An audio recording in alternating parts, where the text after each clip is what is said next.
What's up, guys? I'm back with another instructive chess video, and today we're going to be looking at this Ruy Lopez position that I recently played in a tournament. So this is all the opening, but I'll cut to actually right here.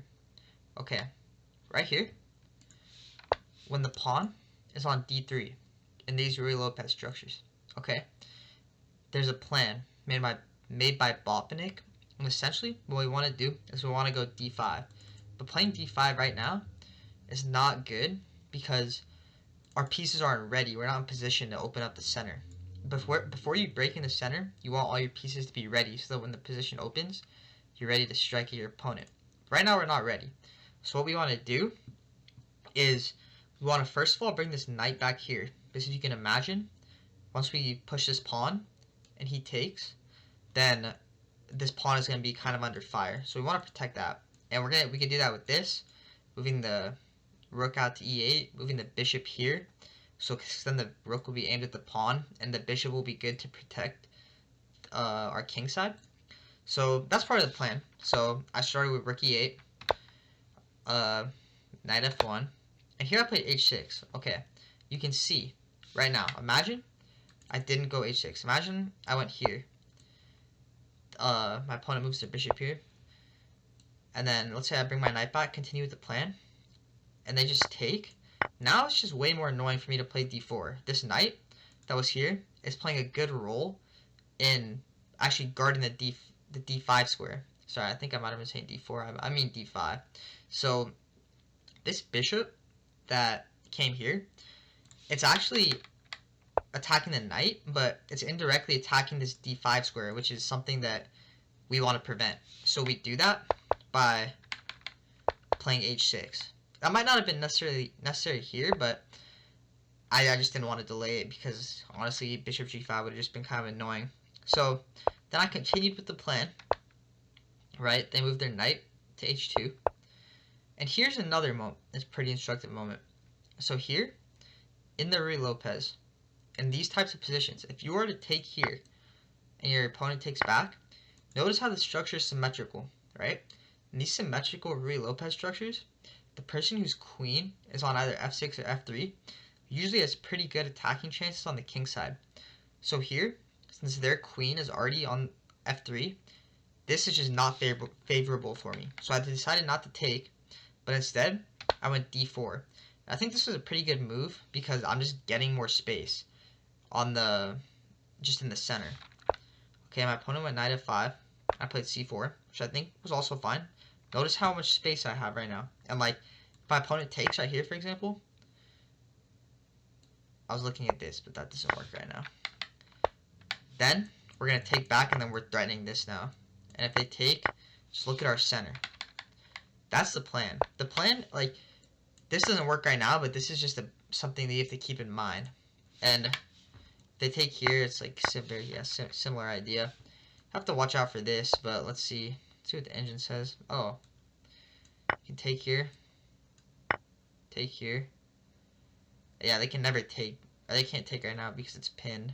So you can just kick them away. And this is better. Okay. So here, I played c4.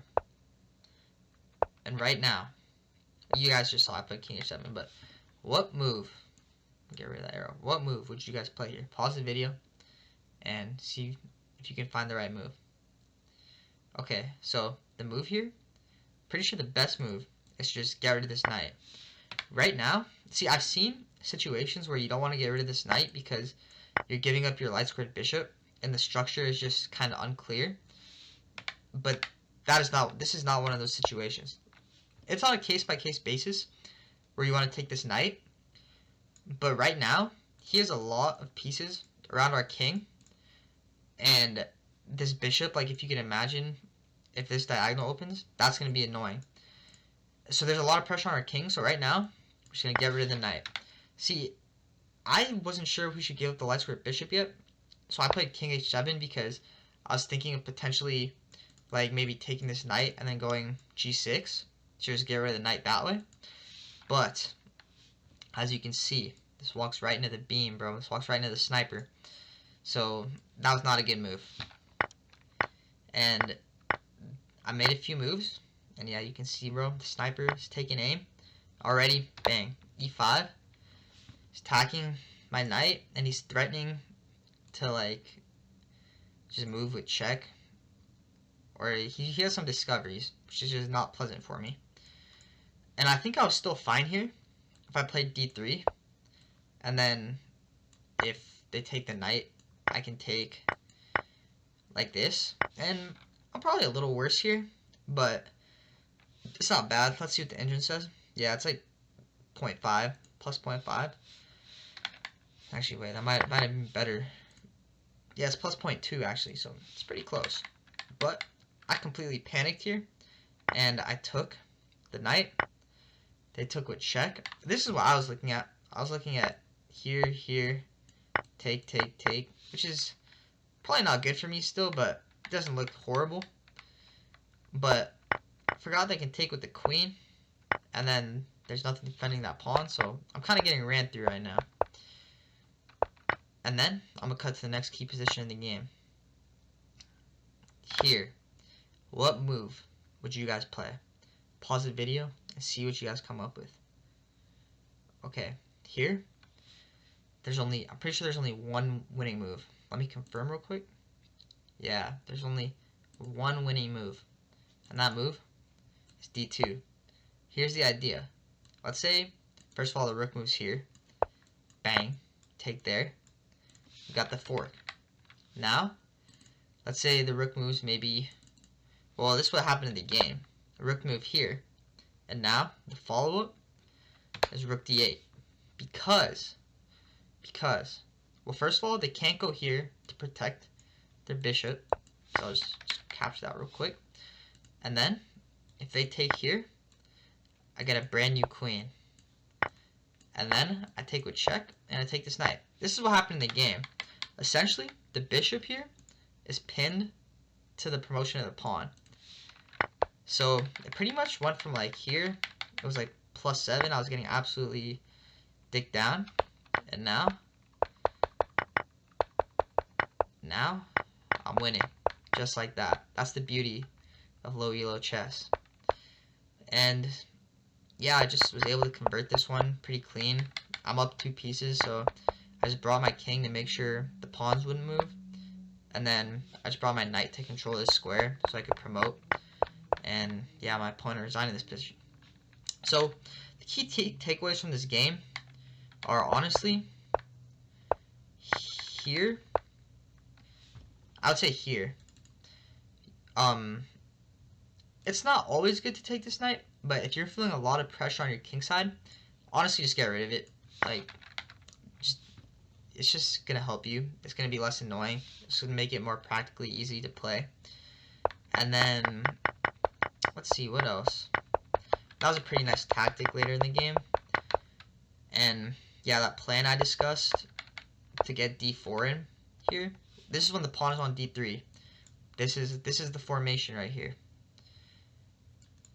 And bang, you need this pawn on h6. There's actually another pretty interesting plan. I'll show you guys real quick. This is a lot. You guys probably won't have to know this, but here, there's a potential plan. Before c4, there's a potential plan to, so after we take this, we take, essentially the plan is to take on c3, right? And then we want to go b4 because we want to carve out this square for our knight. This looks pretty nice.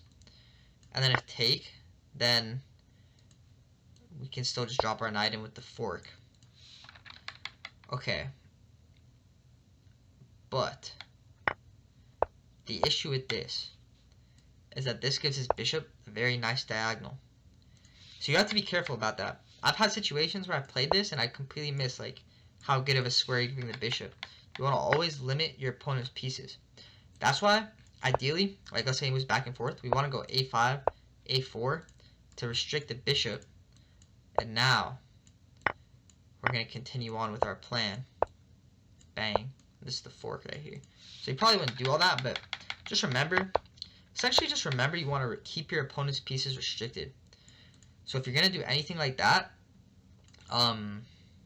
anything like this plan right here, you gotta restrict his bishop first. That's key. Restrict the opponent's pieces. So yeah, that was a lot, but if you guys have any questions, let me know. If you guys ever want to play any games on chess.com, then add me. I'll put my username in the description. And yeah, I hope you guys have a good day. Peace out.